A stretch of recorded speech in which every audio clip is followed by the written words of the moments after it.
삶이 힘겨운 순간에 우리는 이런 생각들을 하곤 하죠. 야, 이게 과연 동굴일까 아니면 터널일까? 아무리 길고 어두워도 터널을 가는 것이라면 괜찮죠. 왜냐하면 언젠가 출구가 나오기 때문이죠.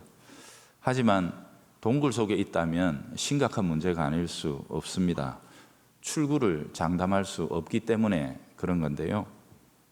창세기 34장에 나오는 야곱의 집안을 비유하자면 동굴 속에 갇혔는데 길까지 잃어버렸다, 이렇게 묘사할 수 있겠습니다. 지난 우리가 두 번의 기회를 통해서 이번 위기의 원인과 그리고 그 증상이 무엇인가, 이런 내용들을 살펴보았습니다.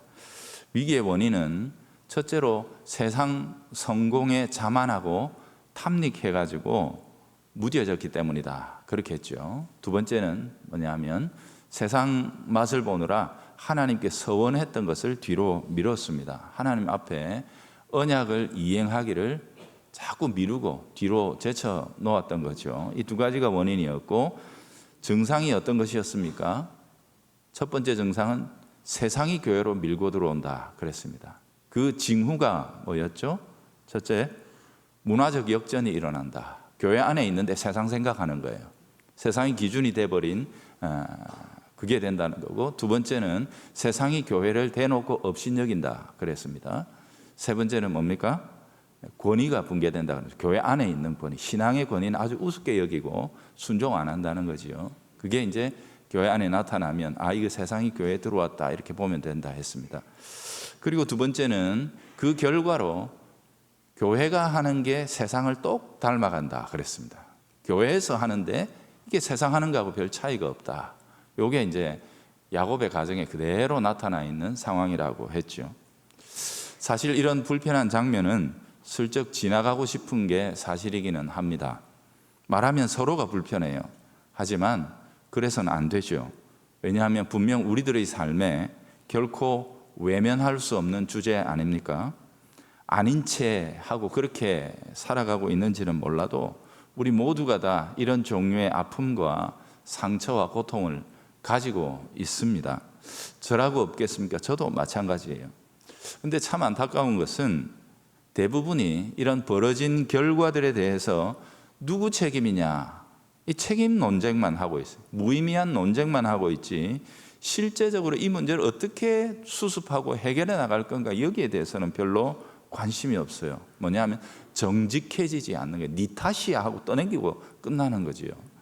그러나 여러분, 정직해져야 답이 나옵니다. 진실해져야 길이 보이는 법입니다. 그래서 항상 영적 부흥도 그렇고 삶의 회복은 정직해질 때, 그때 차가 오는 법이고, 그때까지 가는 게 힘든 거예요. 사실은요. 정말 필요하고 중요한 것은 결과를 놓고 다투고 아웅다웅하기보다 이제 현 상황에서 우리가 어떻게 잘 대응할까 하는 걸 고민하는 거예요. 신앙의 원리 안에서 해결책을 찾아 나가는데 온 마음과 뜻과 힘을 모으는 거죠. 성경은 우리들에게 이렇게 권면하고 있습니다. 악에게 지지 말고 선으로 악을 이겨라, 이렇게 이야기를 합니다. 여러분 보세요. 성경은 분명히 우리의 삶에 악이 있다는 것을 전제하고 있습니다. 악한 상황, 악한 결과, 악한 모티브들이 우리의 삶에 분명히 있다는 거예요. 그 악이라는 게 없을 수는 없어요. 지금 있는데 악에게 지지 말라는 거예요. 악에게 지지 말라. 그리고 또 하나는 뭡니까? 악에게 이긴답시고 너도 악해지지 않도록 조심하라는 거예요. 이 두 가지가 제일 중요해요. 선으로 악을 이겨야지. 여러분, 더 악하면 이길 수 있어요. 그래서 악을 이긴답시고 더 악해지지 말라 하는데, 이 야곱의 집에 그대로 나타난 징후 아니겠습니까? 이런 영적인 지표는 완전히 상실해버린 채로 영적으로는 어떻게 대처해 나갈지 완전히 깜깜해져 버린 야곱의 집을 우리는 보고 있는 거죠. 어떻게 대응해야 할지 몰라서 혼란 가운데 갇혀 있는 겁니다. 제일 중요한 원인이 뭐냐? 야곱이 하나님이 아니라 아들들을 기다리는 데서 찾아내야 된다 그랬죠. 여러분, 교회가 어두워지고 혹은 우리의 삶이 흐트러지는 제일 큰 원인은 선배와 우리 부모들에게 있습니다. 우리가 신앙의 길들을 선택하고 하나님 앞에서 온전하게 신앙을 붙들지 않으면 제일 큰 피해자가 누구냐? 우리의 자녀들이에요. 우리 탓이에요. 우리 탓. 이거 가지고 우리가 울어야 되는데 요즘 애들은 왜 이런지 몰라 이렇게 해버리면 답이 없는 거예요. 답이 없는 거예요. 정직해져야 합니다. 우리가 울어야 답이 나옵니다. 여러분, 우리를 길렀던 부모 세대는요, 부흥회를 하건 무엇을 하건 그렇게 눈물이 많았어요. 뭐 그렇게 죄를 많이 지었는지 엎드리면 눈물로 통곡을 하듯이 울었던 그 세대의 자녀들은 여러분 잘 살았습니다. 그러나 지금 우리들의 자녀 세대를 보면서 우리가 통곡이 적었다, 눈물이 적었다, 이 진실 앞에 우리가 정직하게 서고 지금부터라도 우리가 울어야 됩니다. 야곱이 그걸 몰랐어요. 아들들을 기다렸어요. 그러다 보니까 하나님에게서 해결책이 안 나오고 자식들한테서 해결책이 나오는데 별게 있습니까? 미숙하고 혈기에 가득 찬 아들들이 나서는 바람에 일은 걷잡을 수 없이 더욱 악화되고 말았습니다. 우리 옛말에 호미로 막을 일인데 나중에는 가래로도 못 먹는다는 이런 말이 있죠. 해결을 못하도록 만들어 버린 거예요. 그래서 오늘은 이 사건이 가지고 있는 딜레마가 뭐냐, 그걸 먼저 생각해 보고, 두 번째는 결국에는 우리의 피난처가 되어주시는 주님의 신실하심 외에는 우리에게 답이 없다, 이 사실을 예배라는 모티브를 통해서 적용하면서 마무리를 하려고 합니다. 자, 첫 번째는 옵션입니다. 옵션. 뭐냐면 야곱의 길에 이 상황에서 어떤 선택들이 있을 수 있을까 하는 거죠. 자, 첫 번째는 뭐예요? 하몰과 세겜이 찾아와서 요구하는 대로 들어주는 겁니다. 명목이 뭐예요? 그래야 디나가 행복할 거 아니냐, 이방 이래 된 거 뭐 어떻게 하겠느냐, 어디 시집 가겠느냐, 막 그런 식으로 이제 몰아붙일 수 있죠. 그래서 아이고 참 디나 때문에 어쩔 수 없다, 디나라도 행복해야지, 그러면서 받아들일 수가 있습니다. 그러나 그 결과는 뭐예요? 교회가 세상에 발목이 잡히고 마는 겁니다. 여러분 보셨습니다만 그들은 결국 야곱이라는 세력 전체를 자기들과 하나로 흡수해 버리려는 생각을 가지고 있습니다. 그럼 교회가 세상에 완전히 파묻혀서 없어져 버리는 것과 마찬가지가 되는 거죠. 반면에 야곱이 저런 거는 자식으로 안 본다 이러고 버리고 가버리면 어떻게 됩니까? 디나만 남겨놓고 가는, 그럼 디나는 버려버리는 셈이 되죠. 진짜로 언약에서 팽당하는 결과가 오는 거죠. 그리고 나중에 무슨 디나를 빌미로 해가지고 이 사람들이 꼬투리를 잡아가지고 계속해서 전쟁에 같이 가자는 둥 어쩌자는 둥 하는 식의 어떤 그런 발목이 잡히는 결과가 올 수도 있죠. 세 번째는 힘겹지만 고통스럽지만 가서 그들의 신앙을 이야기하는, 우리는 가나안과 하나가 될 수 없는 신앙을 가진 사람들이다, 그러니 우리는 허용할 수 없고 디나를 다시 돌려다오, 이렇게 얘기합니다. 그러나 그 천박하고 그 악한 사람들이 이 얘기를 안 들어줄 가능성이 더 많죠. 여러분, 그러면 뭡니까? 그러면 이제 하나님 나서시겠죠. 그게 지금까지 아브라함의 집에, 이삭의 집에, 야곱의 집에 지금까지 있어 왔던 일입니다. 거기까지 가야 하는 거죠. 여러분, 이 선택이 참으로 중요합니다. 하나님을 떠나서라도 세상의 행복을 놓칠 수는 없겠다, 이렇게 생각하면 당장에는 좋은 게 좋은 것 같아도 과연 그 끝을 확신할 수 있나요? 세겜이 한 5년쯤 지나고 10년쯤 지나서 또 젊고 싱싱한 여자애를 보면 똑같은 짓을 안 한다는 보장이 있습니까? 그게 아주 상용화된 문화 속에서 살아가고 있는 사람들인데요, 그런 겁니다. 세상이 던지는 달콤한 유혹의 말들이라는 것이 점점 더 세상에 더 깊이 빠져들어가지 않으면 이제는 만족도가 떨어지는 그런 함정과도 같은 것임을 잊어서는 안 되는 거죠. 더군다나 디나에게는 지금 당장에 보이는 그 행복의 길이 영원한 불행을 초래할 수도 있습니다. 생명의 언약에서 외인으로 괄호 밖으로 나가는 결과를 가져올 수도 있게 되는 거죠. 짧고 세상적인 행복 때문에 크고 영원하고 궁극적인 행복을 놓쳐버리는 결과를 가져올 수도 있다는 것입니다. 그러니 당장에는 힘겨워도 또 슬퍼도 여러분 항상 믿음의 길을 선택하는 주님의 백성들이 되어야 할 것입니다. 우리는 찬송하잖아요. 주 예수보다 더 귀한 것은 없네, 이 세상 행복과 바꿀 수 없네. 그게 거짓말이 되면 안 되는 거죠. 항상 우리가 믿음과 신앙의 선택을 하기 위해서 준비하고 결단하고 그렇게 살아야 하는 거죠. 자, 세 번째로 이 딜레마는 뭐예요? 절대로 해서는 안 되는 선택이 그들에게 놓여 있었습니다. 야곱의 아들들이 선택해버렸습니다. 뭡니까? 폭력입니다. 폭력. 그저 한 개인의 불행에서 시작됐는데 이게 공동체 전체를 다 멸망시킬 만한 생존의 위기로까지 몰고 가는 폭력, 혈기와 폭력에 사로잡히는 것이죠. 잔혹하고 탐욕적인 복수극으로 결국 끝을 내리고만 그 아들들의 행태입니다. 여러분, 야곱의 아들들이 이렇게 됐어요. 디나는 세상이 좋아가지고 그쪽으로 빨려 들어갔고, 아들들은 하는 짓이 세상보다 더 악하게 이렇게 행동하는, 이 자녀들이 이렇게 되고 말았다는 거죠.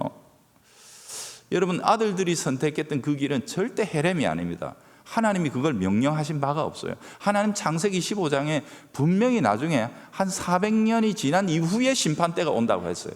그럼 그때까지는 하나님이 관용하고 인내하고 계시다면 내가 하나님 심판을 대신할 수는 없어요. 지금 우리도 마찬가지죠.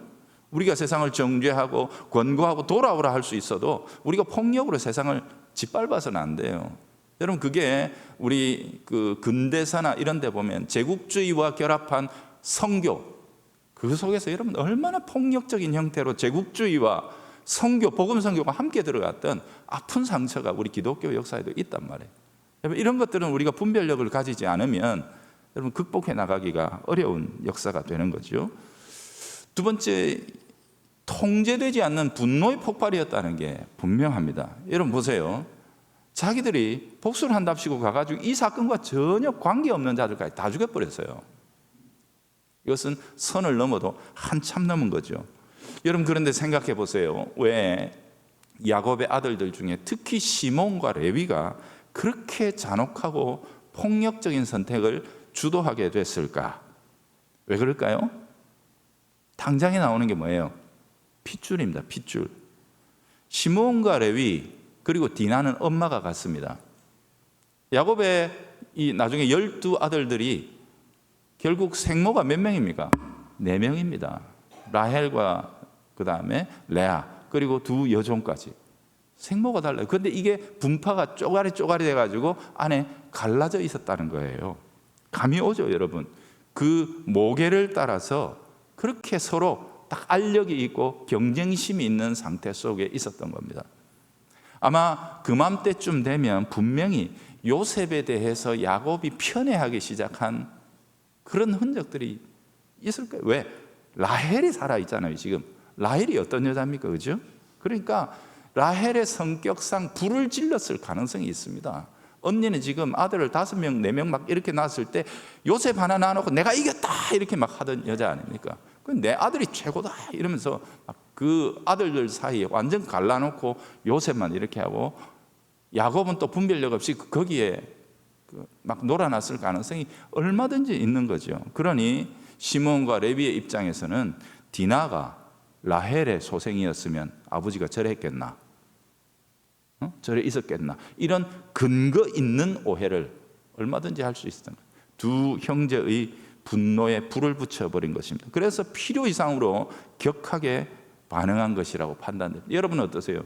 12이 하나다는 거 우리는 구약 성경에서 이렇게 듣지만 그 시작이 이렇게 시작하게 된 거예요. 쪼가리가 나가지고 끼리끼리 갈라지고 분파가 생기는 거, 그게 아주 고약하고 나쁜 징조입니다. 여러분, 특히 교회 안에서 그렇습니다. 절대 끼리끼리 모이지 마세요. 그 예수 사람이 아닙니다. 여러분, 끼리끼리 모이면 안 돼요.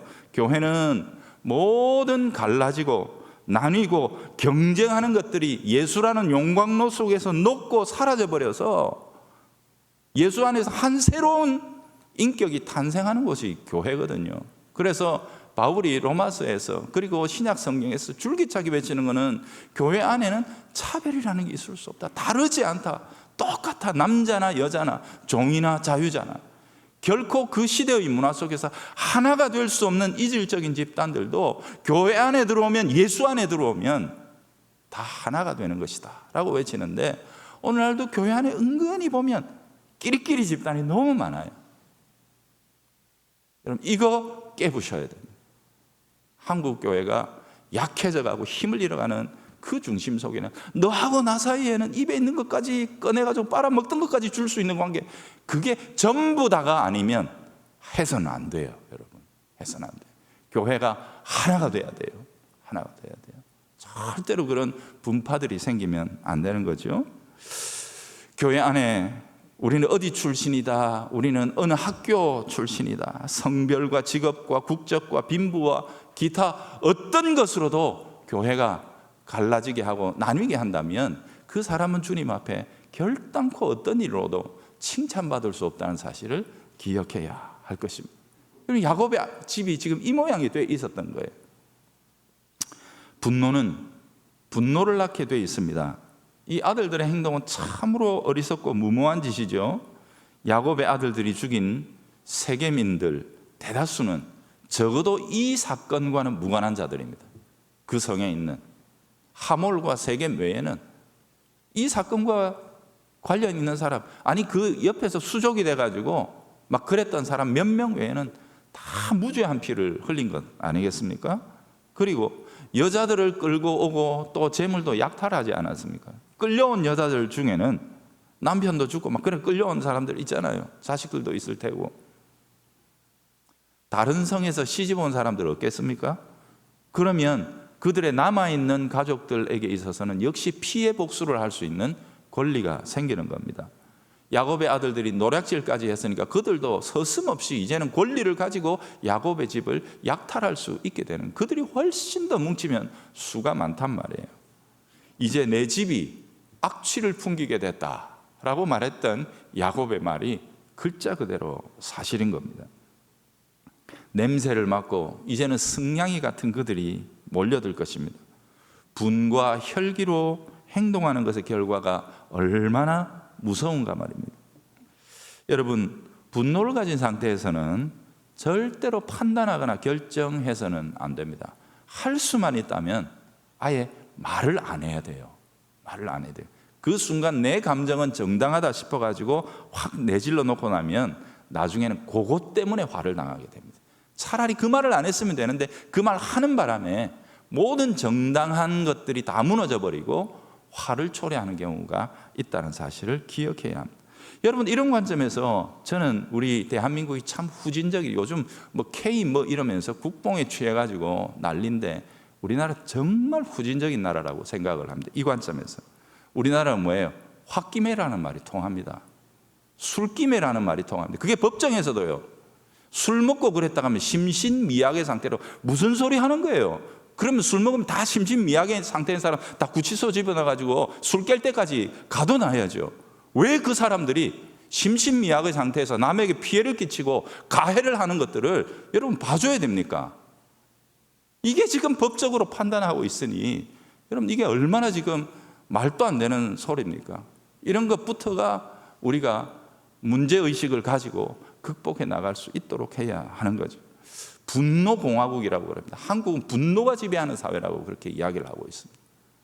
교회가 지금 몇 개인데 이 나라에 교회로부터 평강과 화평의 물결이, 용서의 물결이, 십자가의 물결이 세상으로 흘러나가고 있지 않으니 세상이 지금 이렇게 되어가고 있는 것 아니겠어요? 우리가 맛이 없는 겁니다. 우리가. 여러분, 딴 이유가 없습니다. 우리가 엎드려 회개해야 합니다. 우리가 정직하게 하나님 앞에서 나는 잘하는데, 나는 좀 하고 있는, 전부 다 속고 있는 겁니다. 아니요, 우리 때문입니다. 내가 문제입니다, 주님. 그러면서 교회 안에 회개의 물결에서부터 다시 시작해야 합니다. 자, 마지막입니다. 이제 야곱의 집은 어디로 가야 됩니까? 큰일 났다. 하란으로 돌아갈까? 그래도 삼촌 집까지 가면 거기까지는 못 쫓아올 거다. 하란으로 가야 됩니까? 아니면 아버지 집으로 갈까? 아버지 집에 가서 아버지하고 같이 죽을까?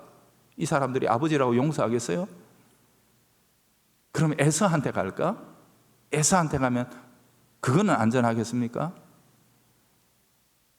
갈 데가 없는 거예요. 갈 데가. 답이 없는 상태가 되고 말았습니다. 여러분, 바로 이때에 하나님이 다시 야곱을 붙드십니다. 그래서 35장을 시작하는 첫 단어가 하나님이 이렇습니다.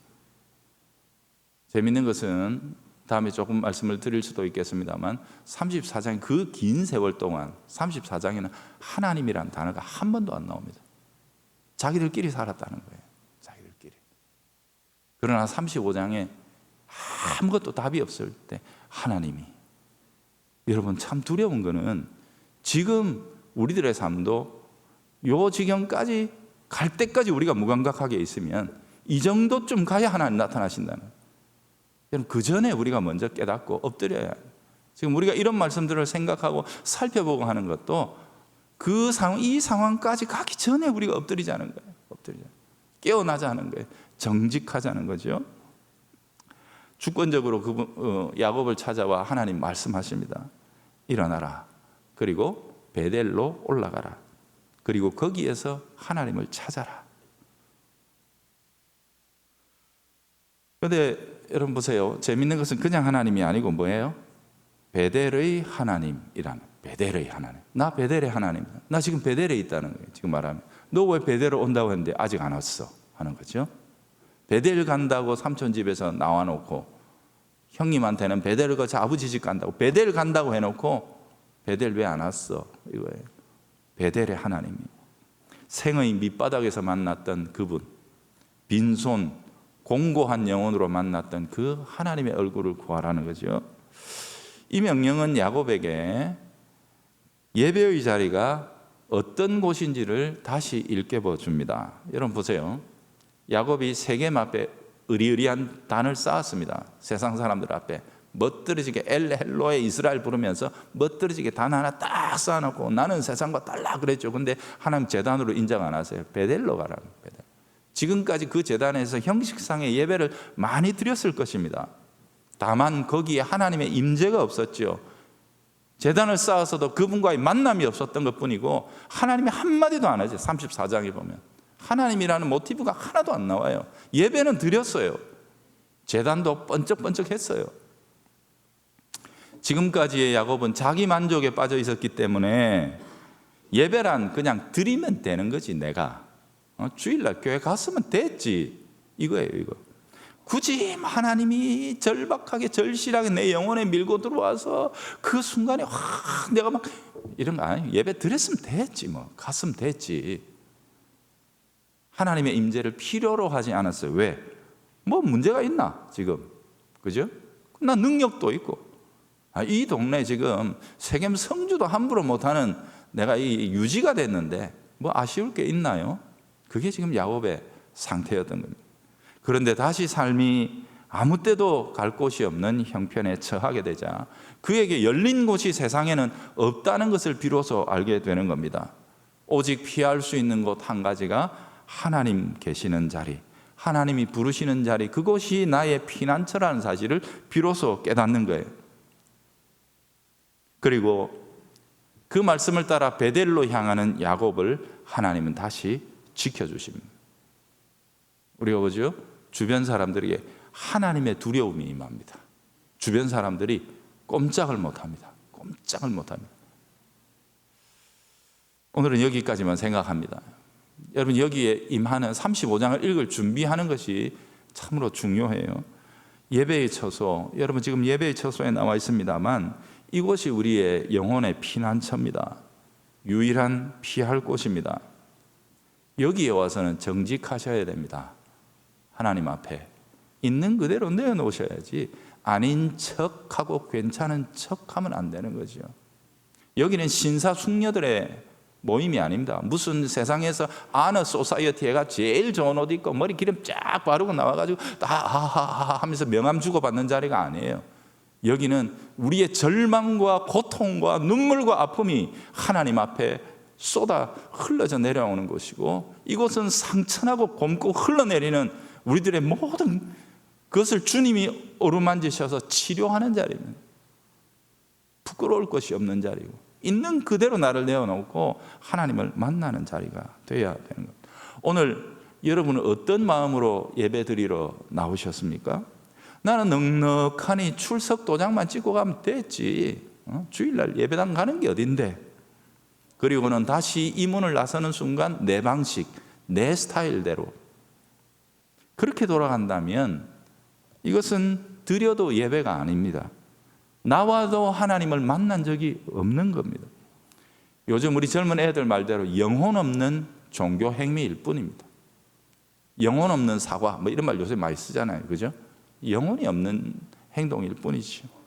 여러분, 빈 마음으로, 가난한 영혼으로 와야 합니다. 그래야 진짜로 온 겁니다. 문제가 없더라도, 역설적으로 삶의 외양은 다 풍족하더라도 내 영혼은 주님 외에는 채울 수 있는 것이 없어서 주님 세상에 있는 모든 금은 보화와 권력을 다 갖다 줘도 내 영혼 못 채웁니다. 왜? 그거 가지면 좀 더 하는, 궁극적으로 나를 못 채운다는 거예요. 무한하시고 영원하시고 한이 없으신 하나님만이 내 영혼을 채우실 수 있습니다. 그러니까 세상 모든 것들을 부정할 수 있는 것, 부인할 수 있는 것, 그게 예배의 자리여야 합니다. 주님, 그거 없어도 괜찮으니까 주님이 저를 채워주십시오. 그 마음으로 여기에 나오셔야 합니다. 예수님께서 천국은 바로 이런 자들의 것이다 라고 그렇게 말씀하셨죠. 심령이 가난한 자, 의에 줄이고 목마른 자, 그들이 천국의 주인이라 하는 겁니다. 내게는 없는 것, 세상에는 없어서 결코 이 세상 것으로는 채울 수 없는 영적 갈망으로 우리의 마음이 간절하게 주님을 바라보는 그 자리가 예배의 자리가 되어야 합니다. 여러분, 창세기 35장에서 문제는 해결될 겁니다. 왜요? 야곱이 드디어 그 첫걸음을 내디뎠기 때문입니다. 그렇다면 여러분, 오늘이 우리들에게도, 이 말씀을 듣는 오늘이 우리들에게도 야곱처럼 하나님께로 온전하게 나아가는 첫걸음이 된다면 지금부터 해결책이 열리는 것입니다. 결심하십시오. 결단하십시오. 또다시 문 탁 닫고 나가면 다 털어내버리고 다시 내 스타일대로 이렇게 가지 마시고 오늘 첫걸음이 되게 하십시오. 그래요, 주님, 내가 주님께로 가겠습니다. 내가 베델을 향하겠습니다. 그 마음으로 첫걸음을 주님께로 내디디면 오늘 이후에 우리들의 삶이 35장에 나타났던 야곱을 회복시키시고 새롭게 하시는 하나님의 놀라운 역사 속으로 들어가는 경이로운 시작이 될 것입니다. 기도하겠습니다. 하나님 아버지, 아파야 되는데 아픔을 느끼지 못합니다. 슬퍼야 되는데 슬픔을 느끼지 못하고, 애통해야 하는데 마음의 절절함이 사라져버린, 무감각해져 버린 우리에게 펼쳐지고 있는 현실이 결코 가볍지 않음에도 불구하고 감각하지 못하니 그냥 허허거리며 살아갈 수 있는 우리라면, 주여, 우리의 이 굳은 살을 다 제거하시고 하나님 앞에 여리디 여린 속살로 주님을 만날 수 있도록 도와주시옵소서. 정직하게 하시고 진실하게 하시고, 그래서 참으로 우리의 영혼을 채울 수 있는 유일하신 하나님, 그분 앞에 온전히 설 수 있는 저희들이 되게 하여 주시옵소서. 예수님의 이름으로 기도합니다. 아멘.